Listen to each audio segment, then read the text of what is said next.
आप देख रहे हैं न्यूज़ कवर हरियाणा और जुड़े रहिए विनोद शर्मा की खास रिपोर्ट के साथ। अभी हम मौजूद हैं गांव सातरोड़ खुर्द के बस स्टैंड पर, जहां पर आम आदमी पार्टी के बरवाला हलके से कैंडिडेट प्रोफेसर छत्रपाल पहुंचे हैं। इस अवसर पर ग्रामवासियों ने अनूप दलाल की अगुवाई में उनका भव्य स्वागत किया। इस अवसर पर प्रोफेसर छत्रपाल के साथ आम आदमी पार्टी की ब्रांड एम्बेसडर अनूप कादियान व हरियाणा रोडवेज के प्रधान दलबीर किरमारा ने भी भाग लिया। श्री छत्रपाल ने अपने वक्तव्य में कहा कि सातरोड़ मेरा अपना गांव है और हमेशा सातरोड़ गांव से मुझे भारी लीड मिलती है और इस बार भी मुझे सातरोड़ का पूरा स्नेह मिलेगा और आने वाली 5 तारीख को सातरोड़ के मतदाता 2 नंबर का बटन दबाकर मुझे विजयी बनाकर विधानसभा भेजेंगे। इससे पहले हमारे बीच में आप लोग सब जानते होंगे, हमारी छोटी बहन है अनु कादियान, जो कि हमेशा वैसे तो आपको देखती रहती है, लेकिन ये पूरे हरियाणा की स्टार प्रचारक भी है, ये आम आदमी पार्टी की लीडर भी है। मैं इनसे प्रार्थना करूंगा कि ये 2 मिनट के लिए अपनी बात पूरा मैसेज है ना ये देने का काम करे। धन्यवाद।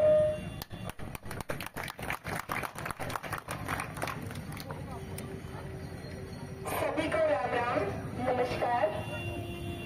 और एक बार मैं चाहती हूँ कि मेरी मातृशक्ति के लिए जोरदार तालियां बजा दीजिए। प्रभु जी, इनके बिना तो कुछ भी होना। मैं हमेशा एक बात कह दूं कि अगर सिर से भी अगर इनकी मात्रा हटा दी जाए ना, तो वो भी मात्र अकेला शव रह जाता है। कि अगर बेटियां नहीं होंगी तो जख्म पे चाहत से पट्टी कौन बांधेगा, बेटियां नहीं होंगी तो राखी कौन बांधेगा। और बड़े बुजुर्गों का होना भी जरूरी है ऐसे महकमा में, क्योंकि अगर वे नहीं होंगे तो फिर पगड़ी कौन बांधेगा।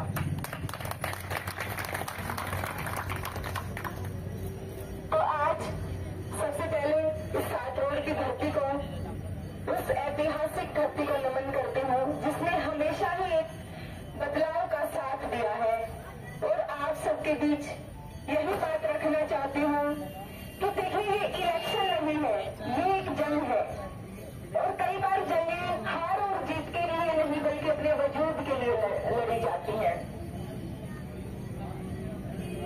और अभी किराना भी कह रहे थे कि भी और बाकी पार्टियां भी कुछ नहीं बांट रही, कुछ नहीं बांट रही, तो उस चीज पे हमें नहीं जाना बिल्कुल भी, क्योंकि जो वोट और बेटी एक ऐसी चीज है जो कभी बेची नहीं जाती, हमेशा एक जिम्मेदार आदमी के हाथ में थमाई जाती है।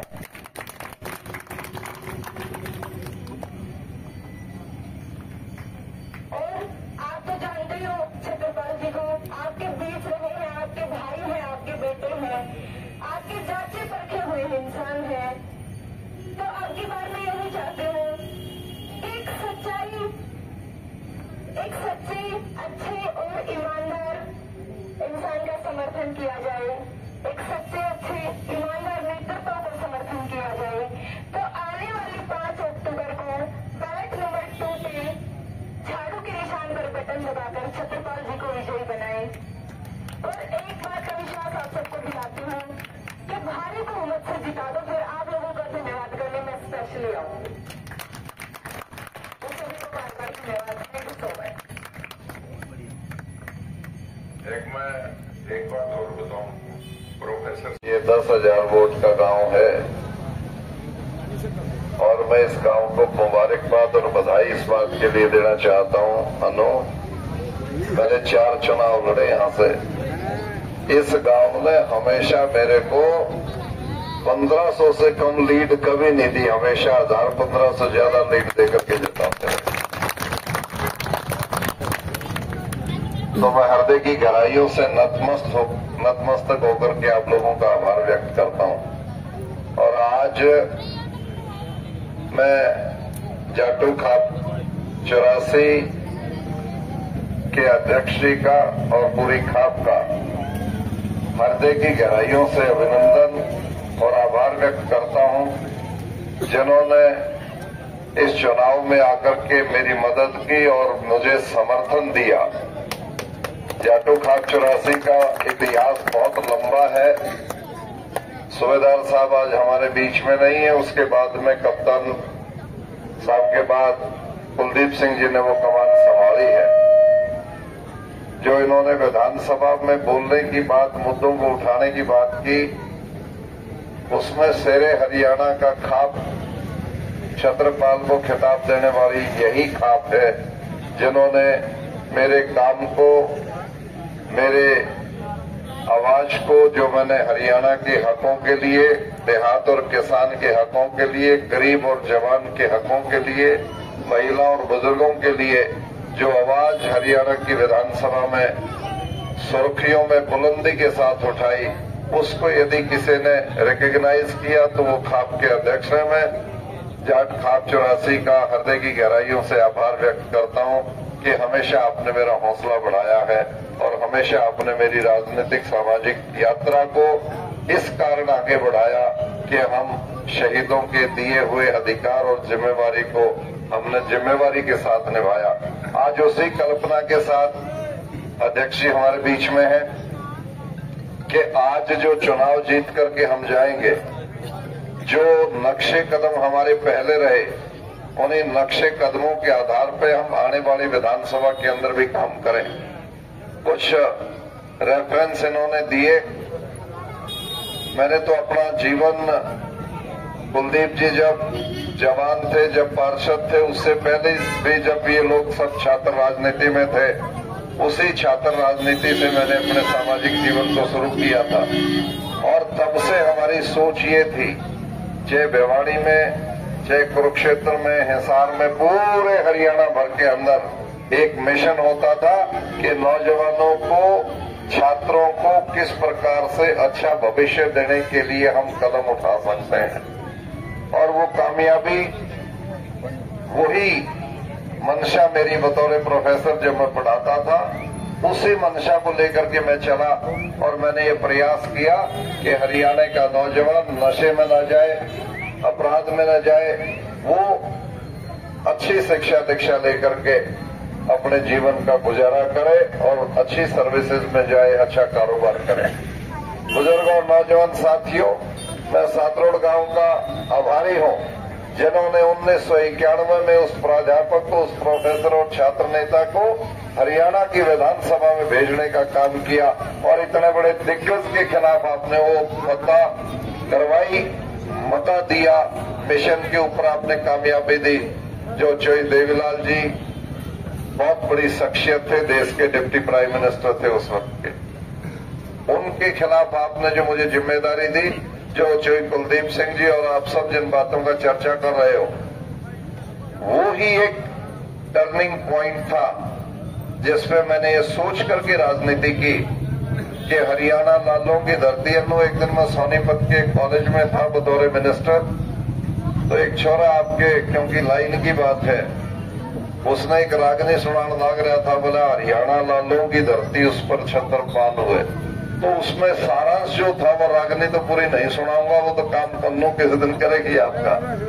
उसका मतलब ये था कि हरियाणा के अंदर एक लाल गया, दूसरा आ गया, दूसरा गया, तीसरा आ गया, जो लालों का जो फेर था, उसके अंदर कहीं छत्रपाल से एक वो विकल्प की तलाश करने लग रहा था, जो उसने उसके सारांश के अंदर गाया। और वो कारण ये था, मेरा प्रयास ये रहता था कि ये लाल बदल बदल के क्यों आम है, बार बार वही घूम जा, कोई न कोई अच्छाई किसी लाल में है और कोई न कोई कमी किसी लाल में है। सत्ता में आते आपको जब कमी आने नजर लग जाती है, बदल देते हो, जो उसे की कमी को छोड़ करके भेजा था उसको दोबारा ले आता हो। तो मेरे दिमाग में ये था कि इन लालों में जो अच्छाइयां हैं उसको आप रख लो और इन लालों के अंदर जो कमियां हैं उसको आप दूर कर दो। चौधरी देवीलाल मास लीडर थे, लोगों में मिलना जुलना, बात करना, ओके की घूंट मार लेना, लोगों की समस्या को समझ करके उस पर रोड़ा करना। तो मैंने कहा ये बात तो ठीक है, आप इसको रख लेते हैं। चौधरी देवीलाल के अंदर शिक्षा की कमी थी, जो चीज अपने साथ फायदा था जुड़ी हुई थी, तो शिक्षा की कमी को हमने छोड़ दिया, पढ़ाई को जोड़ दिया। चौधरी भजनलाल अपने ही जिले से थे, आज ये सारे स्वर्ग में है। सिर्फ एक हिस्टोरिकल मिशन और बात समझाने के लिए कह रहा हूं, मेरी आज उनके प्रति पूरी श्रद्धा है। चौधरी भजनलाल जी मधुर भाषी थे। आओ भगत आते थे सत्कार, आओ भैया चाह ले लो, रोटी जिम लो, जिमड़ो ही चाल तो बाकी तो बड़ो रोड़ो थो। क्योंकि आप चंडीगढ़ में काम के लिए जाते कि जी वो पटवारी मेरे को तो 100 रुपया मांगो, मेरा काम तो नहीं करे, टेलीफोन करो थे। तो भजनलाल जी कहता भैया कितना पैसा लग गया, कि जी रुपया तो आप 400 खर्च हो गया। अरे बाबो हिसाब किताब सीख, 100 रुपया बिंदे तो 300 फालतू खर्च करके आयो, मन ठेपा दे बिन ठेपा दे, बावला की काम कराना सीख लो। तो उनका इतना विनम्र स्वभाव था, वो करप्शन को करप्शन ही नहीं मानते थे, वो उसको सुविधा पूर्वक मानते थे और उसके अंदर जमा घटा करके देख लेते थे कि खर्चे से यदि थोड़े में काम चलता है तो कोई बात नहीं। तो वो कमी में मानता था और उसी कमी के खिलाफ हम लड़े। लेकिन मधुर भाषिता आओ भगत को हमने कभी नहीं छोड़ा। भ्रष्टाचार के खिलाफ का फैसला छत्रपाल ने तब ले लिया था जब भ्रष्टाचार के खिलाफ बोलने वालों को पागल कहा जाता था। हमने वो पागलपन किया और इसीलिए वो छत्रपाल की याद लोगों को आने लगी। चौधरी बंसीलाल जी बहुत अच्छे प्रशासक थे, लेकिन चौधरी बंसीलाल जी सख्त इतने थे, आप लोग मिलने जाते तो हुड़त कह दिया करते, लोगों के बीच में कम बैठते थे। लेकिन प्रशासनिक प्रक्रिया उनकी अच्छी थी। तो वो कमी हमने जो हुड़त करने की वाली थी, लोगों के साथ कम मिलने की थी, वो हमने छोड़ी और अच्छा प्रशासन देने की बात हमने की। और अच्छे प्रशासन के अंदर बुजुर्ग और नौजवान साथियों, जो दलबीर भाई आपसे रेफरेंस कर रहे थे, कुलदीप जी ने उस बात के ऊपर हाईलाइट किया था कि अपने इलाके में ऐसा कोई बहुत बड़ा प्रोजेक्ट लेकर के आऊंगा जो नौकरियां देगा और हरियाणा को विकास देगा। वो इंडिया टुडे में आज भी छपी पड़ी है, मेरे पास पड़ी है, किसी को ना मिले तो बता देता हूं। और उसी का कारण था मैं खेतर थर्मल पावर प्लांट लेकर के आया। टीपे की जमीन थी अध्यक्ष जी, और टीपे की जमीन में पैदा होती नहीं थी, उपजाऊ जमीन को मैं एक्वायर नहीं करना चाहता था। वो टीपे की जमीन का किसानों को पैसा दिलवाया और एक कलम से फैसला लिख दिया, शायद हरियाणा में पहली बार, कि जिस किसान की जमीन गई है उस किसान के बेटे को नौकरी उसी थर्मल पावर प्लांट में मिलेगी। आज उस फैसले से 700 बच्चे खेतड़ गांव के हरियाणा सरकार के बिजली विभाग के अंदर थर्मल पावर प्लांट के अंदर नौकरी कर रहे हैं। बुजुर्ग और नौजवान साथियों, ये छोटी बात नहीं, एक कलम से इतना बड़ा फैसला था। 1200 मेगावाट हरियाणा को बिजली मिलने लग रही है। जो किल्लत आती थी उसके अंदर इजाफा यदि किसी ने किया तो सातरोड़ गांव के इस फैसले ने गिराए। 40 के इस फैसले ने, जहां पाल को भेजा था जिता करके लालों के खिलाफ, वो फैसला था जिसने ये आयाम स्थापित किए।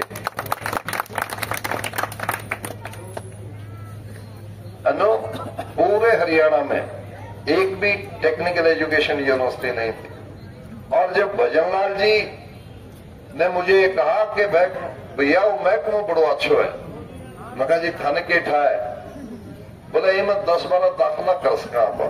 देखो मुख्यमंत्रियों की सोच कितनी बड़ी थी। मैं कहा जी आपको पता नहीं, महकमा वाकई बहुत अच्छा है। मैं कहा 10-12 दाखिले गरीबों को, जरूरतमंद लोगों को जाएंगे, ये मैं वो काम खत्म हो गया। मैं छत्रपाल का ना आ गया महकमा। और मैंने कहा 6 महीने के बाद आपके मुंह से तोते की तरह से बुलवा दूंगा इस महकमे को। सिर्फ 3380 दाखिले होते थे, 6000 के कॉलेज से इस्तीफा देके गया था मैं। उस महकमे के अंदर सिर्फ 4 साल के अंतराल में मैंने हरियाणा में 1.5 लाख दाखिले सुनिश्चित किए। दक्षिण भारत के अंदर बच्चे डिप्लोमा डिग्री करने के लिए जाते थे, 20-25 लाख रुपया उनके पल्ले से जाता था हरियाणा का दक्षिण भारत में डिग्री डिप्लोमा करने के लिए। और जब हरियाणा में मैंने ये व्यवस्था की, इतना पैसा 1.5 लाख बच्चों का हर साल हरियाणा में रहा। और एक अन्ना यूनिवर्सिटी मद्रास पूरे हिंदुस्तान में एक ही थी। गुरु जम्बेश्वर यूनिवर्सिटी दूसरी, sir Chhotu Ram technical education science and technology university की मुद्रा तीसरी, दूसरी हरियाणा की। और हर जिले के अंदर polytechnic college, engineering colleges, 1.5 lakh दाखले सिर्फ 4 साल के अंतराल में 282 करोड़ रुपए वर्ल्ड बैंक से लेकर के बिना स्टेट के खर्चे के वो मैंने बढ़ा करके दिया। और उसका असर क्या था? उसका असर ये था, आज 30 साल के अंदर लाखों बच्चों को रोजगार मिला है। और रोजगार का लेवल ये है 50,000 से लेकर के 10-10 लाख रुपए पर मंथ वो बच्चे आज कोई विदेश में, देश में, हरियाणा में पैसा कमाने लग रहे हैं। तो ये फैसला था उस लालों के राजनीति के खिलाफ पाल का, और ये फैसला था उस राजनीति का जो आप लोगों ने जिंदा की थी, सातरोड़ गांव से और गिराए चालीसा ने जिंदा की थी। तो आज आप इस बात के फर्क को समझते हुए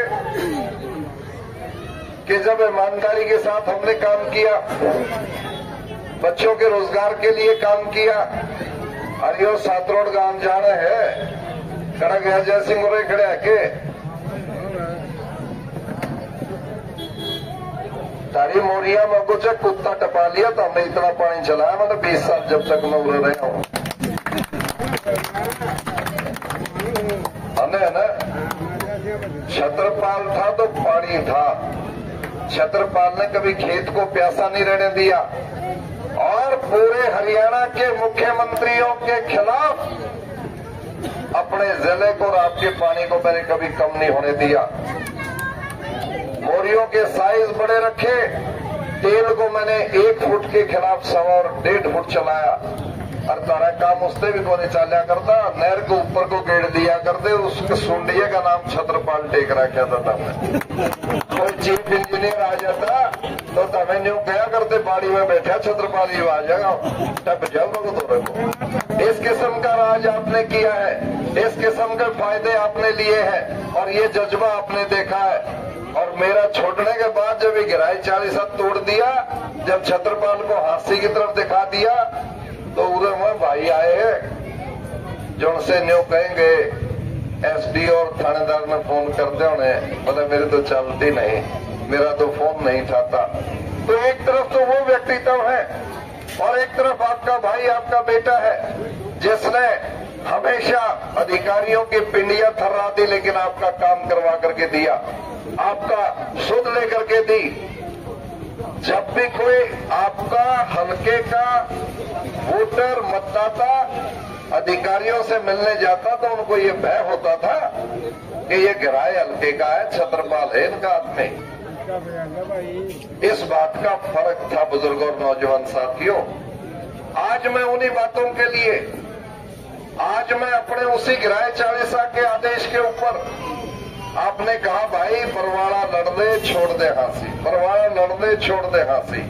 क्यों लड़ दे बरवाड़ा? बोले तेरे 26 गांव तो उरे हैं, बरवाड़ा मंडी अपने ड्योड़े पे की है, रोज का लेन देन आना जाना है। ये 2 वार्ड शहर में है, इनके अंदर मैं खुद रहने लग रहा हूं, छात्र राजनीति से यही हूं।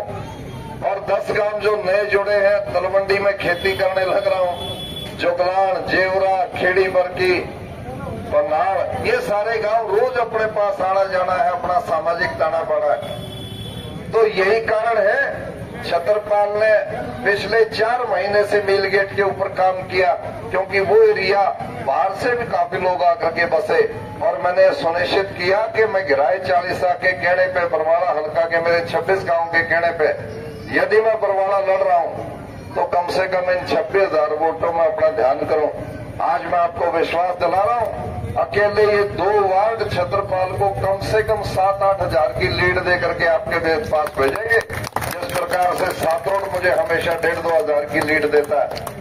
तो आपको बरवाड़ा मंडी भी आज इसी प्रकार से उसके अंदर मुड़ाव है कि वो विधायकों से दुखी रहे और उनकी एक अपेक्षा इच्छा थी कि छत्रपाल हमारे यहां से लड़े और बड़े गांव अपने अब जैसे ही खड़े हो रहे हैं। सात दोस्तों में आज आया हूं, आधा इलेक्शन जा लिया, और अब आप देखना, सातरोड बड़ी में कल था, लाडवा में था, मायड़ में, खंड में, बगाना में, अब वापस संदेशे आने लग रहे हैं। भाई ये 3 कुनबे और इकट्ठे हो गए, भाई साहब ये नायक इकट्ठे हो गए, भाई साहब ये धानक बिरादरी इकट्ठी हो गई, भाई साहब ये वाल्मीकि समाज वाले ने का अपना पुराना नेता आगे बुला दो, हटके इकट्ठे होके फैसला कर रहे हैं। आज 36 बिरादरी के अंदर वो उमड़ाव है कि हमारा भाई आ गया, हमारा भाई आ गया। उस भाई को समर्थन इन चुनाव में फॉर्म भरने के बाद बड़ा जबरदस्त तरीके से बढ़ रहा है और आज आपका चुनाव बहुत अच्छी जीत की तरफ बढ़ा है।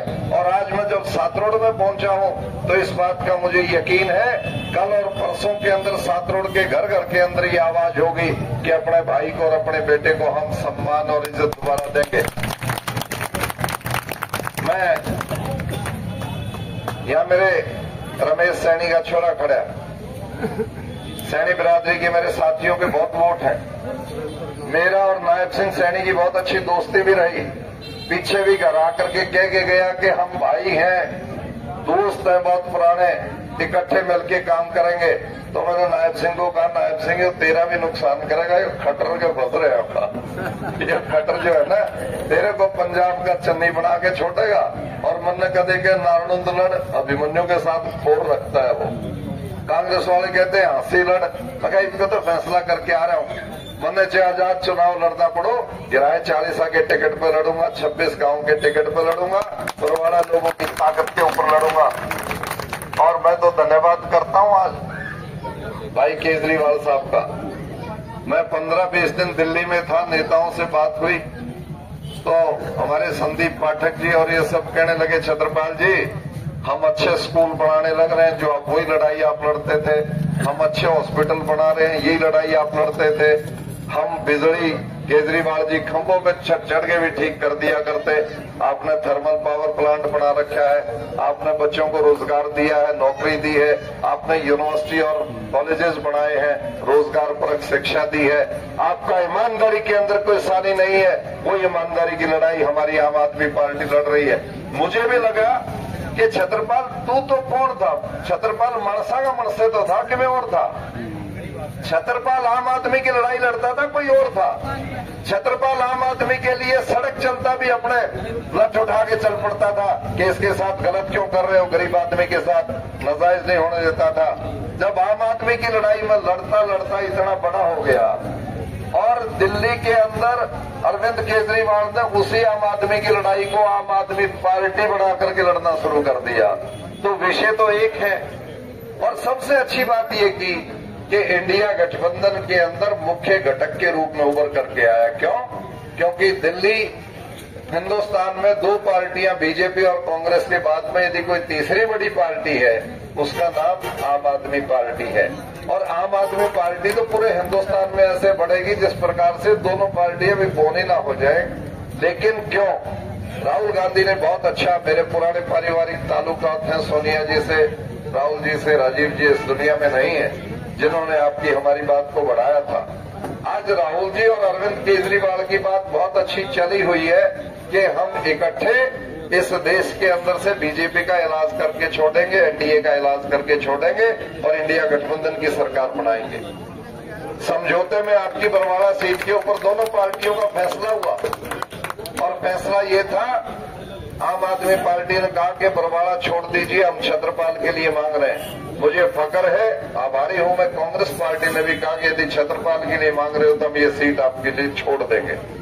लेकिन जो समझौता टूटा था वो दूसरी सीटें थी जिनके ऊपर सहमति नहीं हुई और दोनों पार्टियों ने कहा कि अपने अपने उम्मीदवार खड़े कर दो, अच्छे उम्मीदवार को जिता करके लोग भेज देंगे और सरकार इंडिया गठबंधन की बना देंगे। राहुल गांधी इसी बात के लिए बरवाड़ा आए और बरवाड़ा के अंदर ये घोषणा करके गए, उनको पता था छत्रपाल उनके परिवार का आदमी, आम आदमी का उम्मीदवार है, कह करके गए कि लोगों हरियाणा में इंडिया गठबंधन की सरकार बनेगी, अकेली कांग्रेस की नहीं बनेगी। इंडिया गठबंधन का मतलब ये है कि बरवाड़ा हल्का भ्रष्टाचारियों को नहीं, काम करने वाले ईमानदार आदमी को जिता करके भेजेगा और छत्रपाल सिंह जीत करके आएगा, इंडिया गठबंधन के अंदर मिनिस्टर बना करके आपके बीच में भेज देंगे। ये फैसला आज इसका इशारा राहुल गांधी जी करके गए हैं। आज विषय तो दो ही है कि भारतीय जनता पार्टी और उसके सहयोगी पार्टियों को चलता करना है और उसके अंदर भारतीय जनता पार्टी के खिलाफ वोट डालने का आपने मत बनाया। लेकिन भारतीय जनता पार्टी के खिलाफ यदि वोट डालने हैं तो ये जो शरारत पहले हुई थी, जो देवलाल का परिवार बीजेपी से खिलाफ कभी जाता नहीं है, हमेशा उसके सहारे पे काम चलाता है और इसीलिए जेजेपी ने तारे सिर पर फटर बैठा दिया। उसी कोई भी इसका बाजरा था इसमें, जो 10 साल आपके खराब हुए। अब दूसरी शरारत ये है कि जेजेपी जितनी सीट इनेलो ले आवे इंडियन नेशनल लोकदल, फिर जेजेपी की जगह वह काम चला देगी, फिर कोई और खटर न टोले होंगे। तो बुजुर्गों और नौजवान साथियों, गलती ना करियो। मुझे जेजेपी और इंडियन नेशनल लोकदल की टाल छोड़ के बीजेपी ने सीधा वोट दे दियो तो हमें फिर वही बनानी हट के और जो वहां न्यू समझ के ना इंडियन नेशनल लोकदल इतनी वोट देंगे, वह जेजेपी की तो बेबे है और बीजेपी की वोट है वो। तो अपनी पर्ची खराब ना करियो। दारू की पेटी भी जाए दाम है, टी शर्ट भी जाए तो बड़े हैं कि ये बौला फुड़बा किते न किते लालच से में आके न्यूके। फिर मैं कहा भूल जा, छत्रपाल ने 4 चुनाव लड़े हैं। राय 40 के किसी गांव में किसी जवान ने कभी पौवे की डिमांड नहीं करी। राय 40 के किसी आदमी ने कभी 1 रुपए के लालच की अपेक्षा नहीं की। राय 40 के योद्धाओं ने हमेशा छत्रपाल को अपने बलबूते के ऊपर चुनाव जिता करके भेजा। यहाँ फर्क काट देंगे हमारे पड़ रहा। फिर चोरी का धन मोरी में तो जाया करे। ये जो लूट खसोट करके आ रहे हैं ना, समाजवाद आ रहा है। मैं नाटक बनी किसी ने दारू तो पियो ना, वह तो देजे तो धर लियो। कदे मेरे वर्गा किसी रिश्तेदार का लाज या वासिंग और कदे आदि घोट मांगो मांग तो काम आ जाएगी। लेकिन हाँ जदत का होता ना जुगाड़ है। लेकिन जो पैसा भी यदि कोई देते हो वो आपकी जमीर को नहीं खरीद सकता। कहीं गरीब के काम आ जाएगा, लगा देना। इनका तो बंटना है। लेकिन शहीदों ने वोट का अधिकार फांसी के फंदे को चूम करके दिलाया है। आज भगत सिंह के बेटे पोतों का नाम नहीं पता, क्योंकि उसने जो लड़ाई लड़ी वो आपके लिए लड़ी। आज उसके भाई कुलबीर के तो बेटे पोते हैं, पर भगत सिंह का नहीं है। सुभाष चंद्र बोस की लाश का नहीं पता आज तक। यदि इतनी बड़ी कुर्बानियों के बाद आपको वोट का अधिकार दिया तो बुजुर्गों नौजवान साथियों, कोई ताकत पैसे की उसको खरीद नहीं सकती। कोई बड़ी शक्ति आपकी जमीर को हिला नहीं सकती। और इसीलिए सेक्रेट बैलेट है। किसी के साथ भी लिहाज रखो, लेकिन अंदर जब जाओ अपनी जमीर को जगा करके अच्छे ईमानदार कैंडिडेट के हक में, काम करने वाले उम्मीदवार के हक में उस बटन को दबाना। अगले 5 साल स्वर्ग वर्ग आ जाएंगे दोबारा। वही मौके, वही नारियां, वही खारियां, सब आपकी दोबारा पानी की रौनक आ जाएगी। अधिकारी आपकी इज्जत करने लग जाएंगे, बच्चों को रोजगार के रास्ते खुल जाएंगे। और एक भाईचारा जो हम हमेशा बना करके रखते थे, राय 40 का जो भाईचारा बना था, वो भाईचारा और ज्यादा बरवाड़ा हल्का के अंदर बड़ा होकर के आएगा। ये विश्वास आज आपको मैं दिलाने के लिए आया हूँ। तो इसलिए Indian National Lokdal, JJP, BJP, Halopa, इनके पक्ष में मतदान न करें, इनके खिलाफ वोट डालें और इंडिया गठबंधन के हक में वोट डालें। इंडिया गठबंधन के अंदर 2 कैंडिडेट हैं। एक कैंडिडेट के खिलाफ पर्चा दर्ज है, FIR है, सीडी बनी हुई है पैसे लेते हुए, भ्रष्टाचार के आरोप हैं। और पंचायतों में तो न्यू वहां पकड़ के तार दें, भला जो पीछे ले गया था वो पैसे दे दे, फिर बोलने देंगे हमारी टाइम में बोल तो बंद है। मैंने शर्म इस बात की है, ना घबराते ना और पर्चा भर दिया वोट मांगना जाए, चलती नहीं। रिश्वत के आरोप हैं, काम कुछ करा नहीं, तो बंदियों समझाओ वोट किस बात के मांगे। तो इसलिए एकमात्र आपका इंडिया गठबंधन का वाहिद उम्मीदवार आपका भाई, आपका बेटा प्रोफेसर छत्रपाल सिंह आपसे हाथ जोड़ करके निवेदन करने के लिए आया हूं कि अपना एक वोट झाड़ू के निशान पे, दूसरा जो बैलेट है, दूसरा जो बटन है, अब आंगली तो डले हो, आंगली ऊपर टपकाई, वह पर्ची दिखती है साइड में कि वो वोट डल गया। पहले नाम लिखा है, नाम पढ़ना आपको आता है, उस पर दूसरे पे फोटो या पगड़ी वाली बनी, बिना पगड़ी की फोटो है, और आगे झाड़ू का निशान है।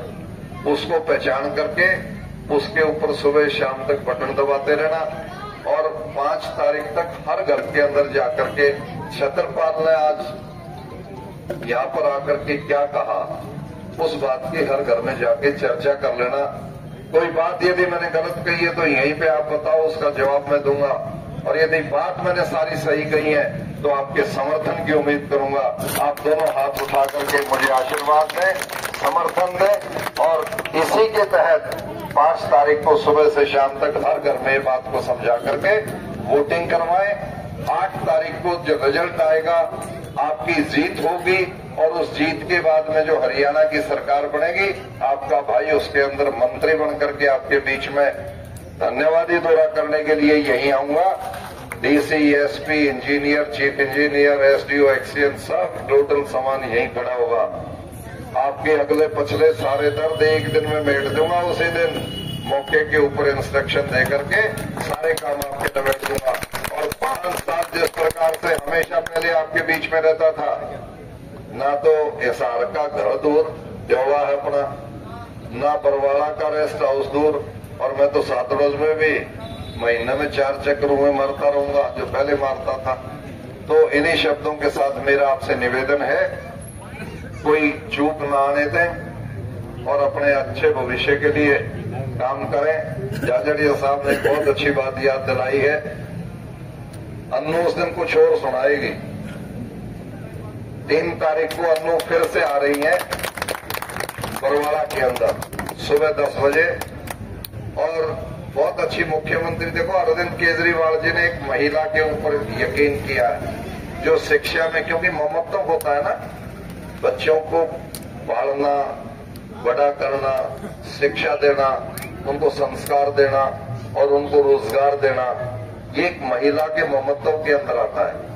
आप देख लेना, छोरी ब्याह के 40 साल हो जाए, ससुराल चली जाए, फिर भी माँ की, बापू की, भाई की, बहन की, ससुरे की, तायस की, पितस की, नंद की, जेठानी की, भतीजे की, बेटे की, सबका ध्यान रखती है बेचारी।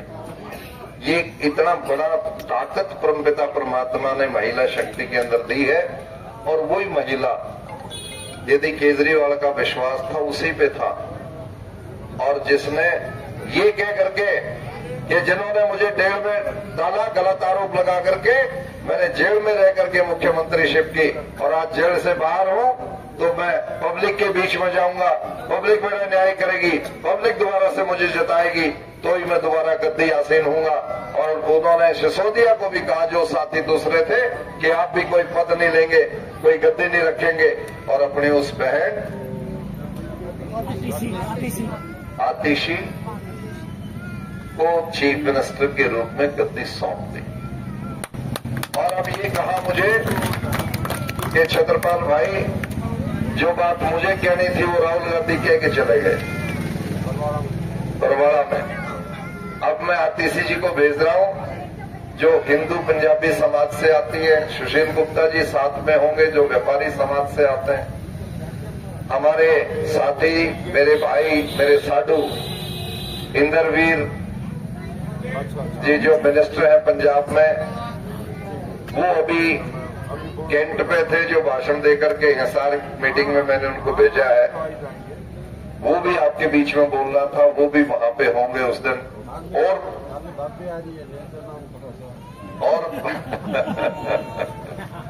तेरी बातों के नाम तू ले।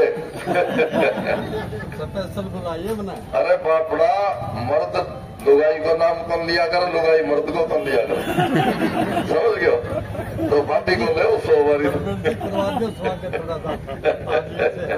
भाभिया का लाना करता हो। तो वो सब 3 तारीख को आ रहे हैं बरवाड़ा की मंडी में 10 बजे।